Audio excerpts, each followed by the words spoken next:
Good evening there, and many thanks that you could join us on the 17th of June 2022, barely 52 days before Kenyans head to the polls to choose the next leader. You're right on time for Hebrew Primetime News. Always a pleasure having you tuned in. My name is Winnie Maganga. My co-anchor tonight at the bottom end of your screens is Joyce Warimu. Welcome to the broadcast.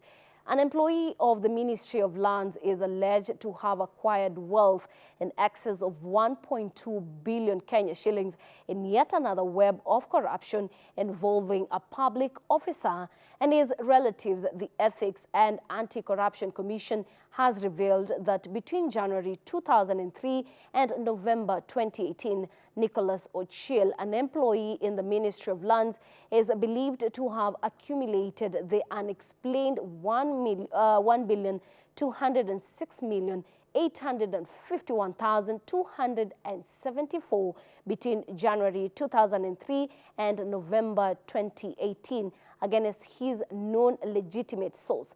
Davis Mberia begins our coverage tonight.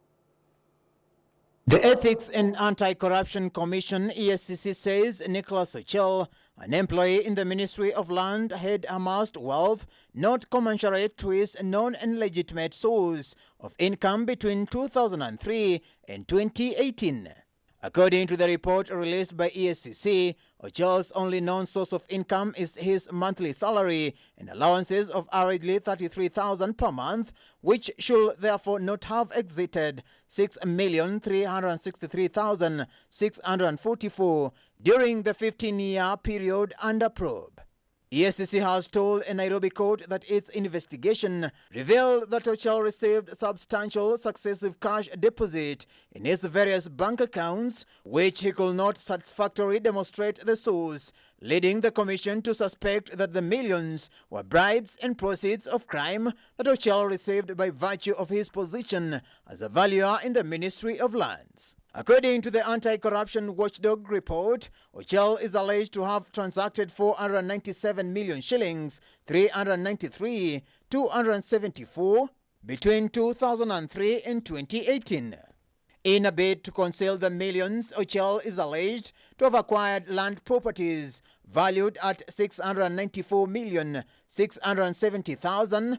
The properties include a house in the upmarket Karen estate valued at 80 million shillings, Tannic Court apartments in Thome estate valued at 130 million shillings, an undeveloped plot in Parklands valued at 100 million shillings, Gunja commercial building along Kisumu Busia Road valued at 190 million shillings, two residential blocks Lolwe Estate in Kisumu valued at 53 million shillings and 55.5 million shillings, a house in Mirema valued at 23 million shillings, and Red House in Kisumu valued at 15.5 million shillings. EACC is also seeking to impound motor vehicles valued at 10.5 million shillings. In a probe, EACC said Nicholas Ochiel is alleged to have used privileged official information at the Ministry for Financial Gain through companies associates, namely Tannic Value Limited and Tannic Enterprises Limited, compromising the public in favor of his personal interests. Court documents further say he used his spouse Violet Terry Muthoni Maina and brother Richard Omondi Ochiel as conduits to receive and conceal the funds. The commission says it questioned him about his wealth amounting to 1.3 billion shillings. In his response, he could only satisfactorily explain assets worth 158 million shillings, leaving a balance of 1.2 billion shillings. Ochiel was first employed at the Ministry of Lands and Settlement as a valuer in 1996. He worked as the principal valuer in the same ministry from 2012 to 2016. He is currently the Senior Assistant Director Valuation at the Ministry of Lands and Physical Planning since 2016. Davis Mberia, Hebrew News. And now let's shift our focus to matters politics, where Azimio La Umoja flag bearer Raila Odinga has pledged to prioritize the sourcing of regional and international markets for for farmers and business people from Mount Kenya region. Odinga, his running mate Martha Karua, and a host of allied leaders pitched tent in Murang'a County in a bid to woo the voters. Tumesema wale ambao wanataka kuanzisha biashara yao wenyewe, tunaanza hazina mpya pale ambapo watakopa pesa na walipi chochote mpaka baada ya miaka 7. Sawa. Kama biashara imenawiri, watalipa kidogo kidogo. Sawa? Hapo hata wale wakina mama mboga watapata msaada. Wakulima wetu tutawasaidia. Hakuna mahali ulimwengu ambaye farming is not subsidized. Sawa? Na ile reforms ambayo bwana mmoja ameanza itaendelezwa. Tuwasaidia wakulima kwa upande ya vifaa vya kilimo, kwa upande ya mbegu, kwa upande ya mbolea na kwa upande ya soko. Nakwambia kwamba wale wakulima wa majani chai watapata sasa bonus kubwa. Mwezi ujao, sawa sawa? Na itaendelea namna hiyo ili wakulima wapate afueni. Mimi nimepatiwa kazi ya running mate. Nitakuwa deputy na sitajifanya ati mimi ndio mwenye kazi. Hata wakati tulikuwa ndani ya serikali ya Kibaki, hata wakati nilitoka bila kusimama kumunyoshea kidole namna hii na kumuongeleshea kama yeye si baba yangu. Nilitoka kwa heshima ile alinipatia kazi nayo. Timu ya kuaminika ni moja, sio mbili. Na ni timu Azimio, kinara wake ni Raila Amolo Odinga. Wewe hujanisikia, siwezi nikakulaumu.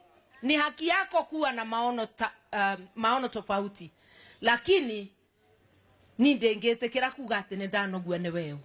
Ngukurokera rucio noke na muthenya ucio ungi.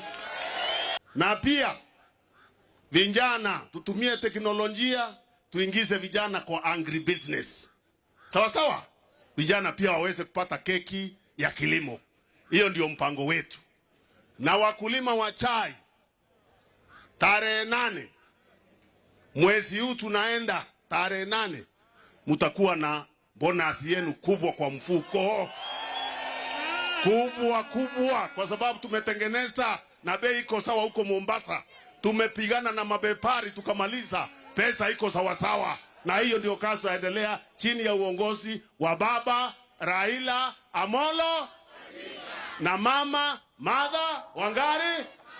Tuko pamoja? Sinione kwa mikono basi niende nikifurahi.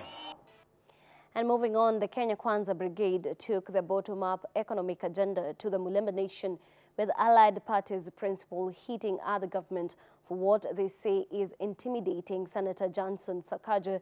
They say it is not the right for the state to impose leaders for the people of Nairobi. Walisema ya kwamba ati William Ruto hatakuwa kwa debe. Lakini kwa sababu kuna Mungu mbinguni, William Ruto hako kwa debe. Sasa wamewachana na mimi, wameenda kusumbua kijana mdogo anaitwa Sakaja. Mimi nataka niwaambie watu wa deep state na system, wachaneni na Sakaja, kujeni pambana na mimi, wachana na Sakaja. Sakaja kwa mapenzi ya Mungu atakuwa kwa debe. Wanataka kutuwekea kibaraka kule Nairobi. Kibaraka mwenye atafanyia kazi mabwenyenye. Sisi tunasema kwa mapenzi ya Mungu tutamchagua Sakaja afanyie kazi wananchi wote. Na tunataka kuambia Rais Uhuru na timu yake, wakicheza na Wakenya watakuja kujua hawajui. Watakuja kujua, tutawakumbusha historia ya Kenya. Mtu anaitwa Mark Mwisaga alipigiwa kura na wananchi akiwa jela. Mtu kutoka hapa anaitwa Masinde, Dr. Masinde alipigiwa kura akiwa mochari. Wananchi hawana mchezo. Lazima Sakaja atakuwa gavana wa Nairobi. Na hawa jamaa wameharibu kila kitu. Bei ya chakula imeharibika.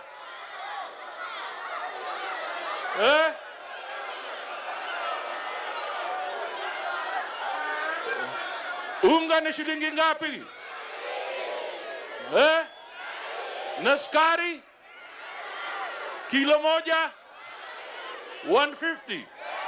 Na mafuta taa? Na mafuta ya kupika? Na gharama ya bodaboda? Na gharama ya matatu? Semeni tumechoka.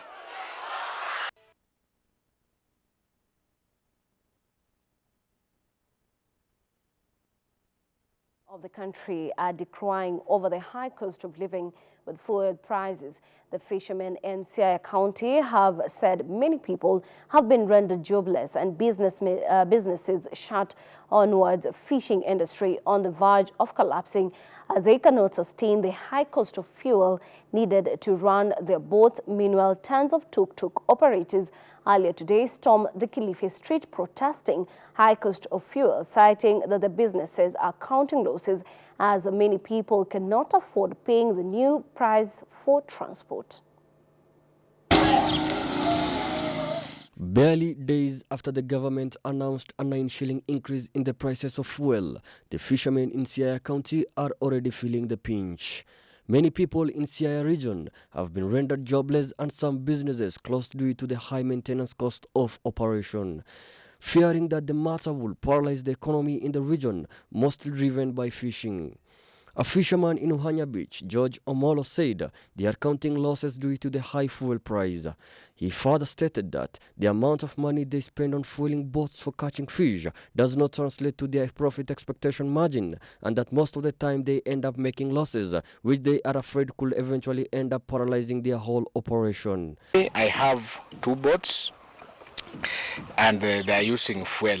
Each and every boat is using 20 liters. Which means I usually take 40 liters per day. 40 liters per day with the current price is too much because the catch is low. We are catching the fish called omena, and omena we are getting inside deep sea in our borderline. So that price is too high for us.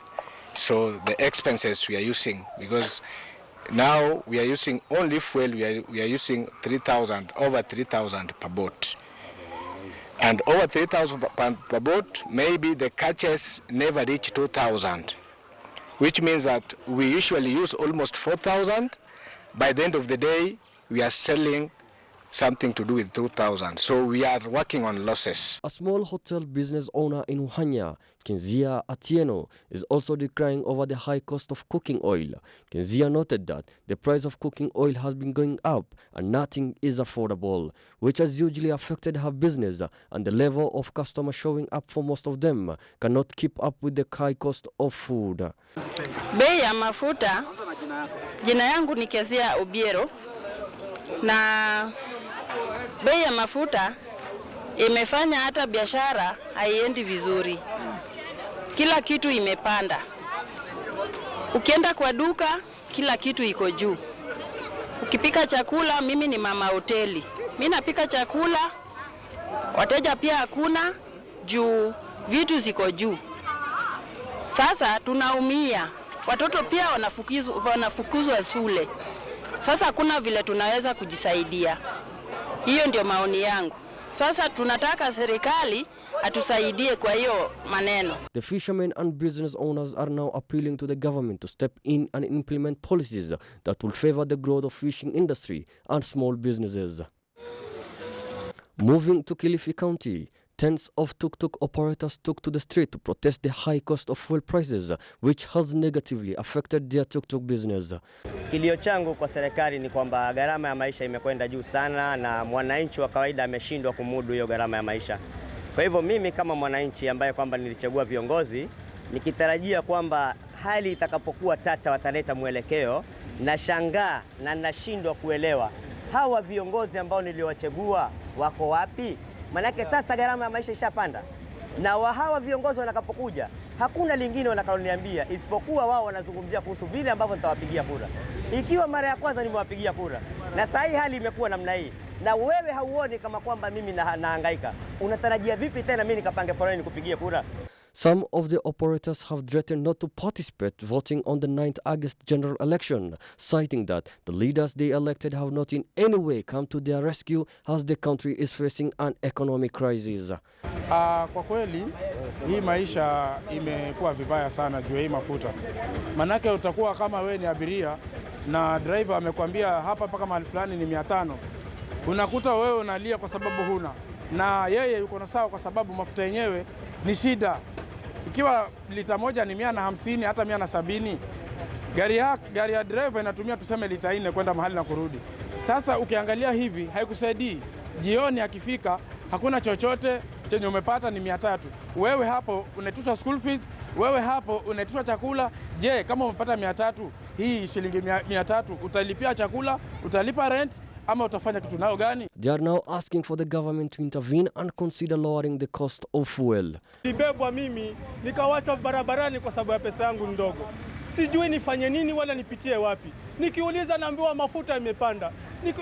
Watoto wangu nimewacha wamelia njaa. Sijui nitafanya nini jameni. Wakati ule nilikuwa kibembeleza mtu matatu na kubeba na shilingi 50. Leo hii ni 150. Nifanyeje mimi? Tena nakuja kuliliwa mimi. Ati nitoe kura. Basi kama ni hivyo, kama hawezi kutuangalia hapa, si afadhali tusipige kura jameni? Tunapiga kura, sisi tunapigia nani? Ahmed Ibrahim reporting for Ebro News.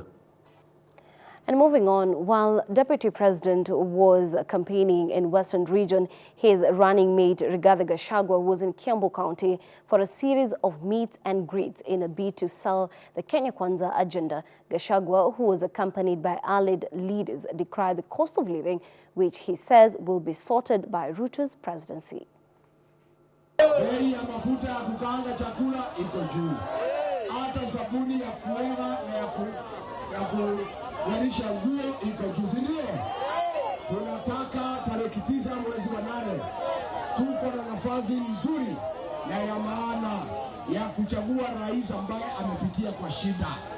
Tuchague rais ambaye amelala njaa. Tumechague rais ambaye amechafuliwa nyumba. Tuchague rais ambaye ametembea bila kiatu akitafuta kazi. Tuchague kiongozi ambaye anaelewa shida ya Mkenya wa kawaida, na huyu si mwingine ni William Samoei. Ya kwanza ni kupunguza bei ya bidhaa na ya vyakula ndani ya siku 100 tukichukua serikali. Watoto wanapitia area, si ndio? Rigathi mwenyewe anapitia hapo dede nyon.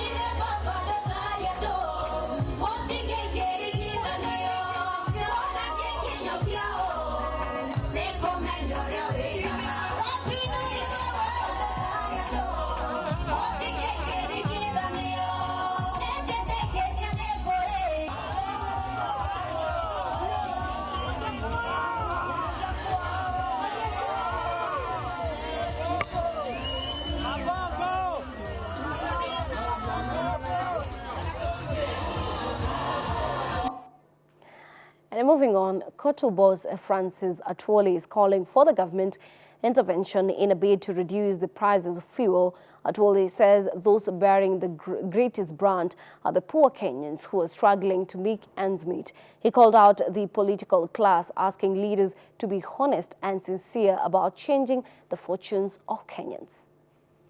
Huwezi kumalizia bila kuuliza serikali ya Kenya juu ya nyongeza na bei ya vitu.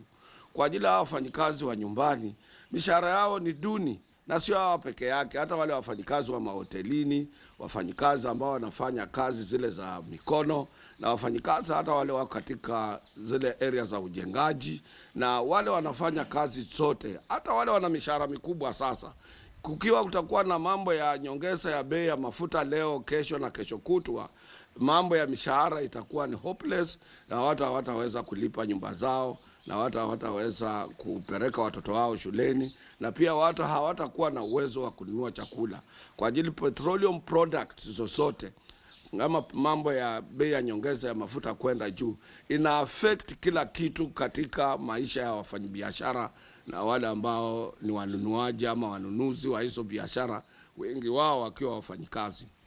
Kwa hivyo tutamuuliza Bwana Ukuri Atan na yule ambaye ni acting minister wa mambo ya energy wakutane, waangalie mambo ya nyongeza ya mafuta. Tunajua mambo ambayo iliyotokea kati ya Urusi na Ukraine, lakini ni lazima serikali iweke mikakati katika mipango yake ya kuwalinda watu wake, ili hii bei inayokuja watu wasiwachue madalali ama wale ambao ni makatels kuumiza wafanyikazi na kuongeza mambo ya bei ya mafuta kila siku. Information ambayo tumepata hivi sasa ya kwamba wale ambao wanasambaza mafuta katika Kenya, wale wanaosambaza mafuta sasa katika Kenya na kuongeza bei ya mafuta ni watu wa Kenya kwanza. And now let's shift focus to matters health, where health stakeholders across the country are expressing concerns over the increasing COVID-19 numbers, with the country in its 6th wave. Kenyans are now required to be extra careful as the positivity rate keeps rising. In recent days, the positivity rate of COVID-19 has been on the steep rise, surpassing the double-digit mark just this week. In the last 5 days, the positivity rate of COVID-19 has risen from a relative low of 9.9% to a month's high of 12.9%, with a 5-day average of 11.18%. In the same period, Nairobi and Kiambu are leading with the new infections. The rise in infection is sending health stakeholders in the counties back to the drawing board, with most calling on residents to raise their radar. In Mombasa County, Health CEC Pauline Oginga expressed her concern on the rise in cases, noting that Kenyans should embrace the wearing of masks and avoid handshake at all costs. Kwa hivyo tunajua watu waliregea nyuma wakati matangazo yalifanywa, watu wakaacha kuangalia zile mikakati za kuvaa barakoa, na kuna watu wameanza kusalamiana kwa mikono, na tunahimiza watu wetu, tunajua ni msimu wa siasa, hatukatai, lakini ili uwe salama, afya yako iko mkononi mwako, tafadhali vaa barakoa. Tunahimiza watu wetu, rudini mwanze kuvaa barakoa na mwache kusalimiana. Tuanzie hapa. Tunahimiza watu pia kwa hii maneno ya chanjo. Tumechanja watu wengi sana Mombasa, takriban 1460, lakini wale ambao wamekuja kwa chanjo la pili ni 54%. Hiyo ni kidogo sana. Wale ambao wamekuja booster ni 10,200. This comes one day after health stakeholders in Siaya County recorded 3 deaths in new wave of infection, with 33 others are admitted at isolation centers in the county. In Siaya County, as of yesterday, we had confirmed, under this current wave, we had confirmed 18 cases. But we've just received a report that there are some cases which have also been confirmed at the prison. We want to establish, could be about another 15, but that is a report I received this morning. I'm still working on it. Unfortunately, of these 33 or so numbers, we have lost three people. That shows that COVID is still lethal. That is why I was making an appeal that we go back. We don't lower our guard so much, but most importantly that we get the requisite vaccines. If somebody has not gone for the second jab, they should go for the second jab, and those who have gone for second jabs should go for the booster. And with both the national and the county government pointing an accusing finger at Kenyans for dropping the guard and failing to turn up for the second jab and even the booster shots, the chairman of the COVID-19 vaccine in the country, Dr. Willis Akwale, hinted that containment measures might return, such as wearing of face masks. Kenya has so far received 18,551,017 vaccines that have been administered in the country, with 31.4% of Kenyans getting full dose, despite the Ministry of Health targeting 27 million Kenyans to achieve herd immunity level. And on that note, let's keep on masking to avoid more COVID-19 infections. And that's really takes us to a fast commercial break. We'll be right back. Don't go too far.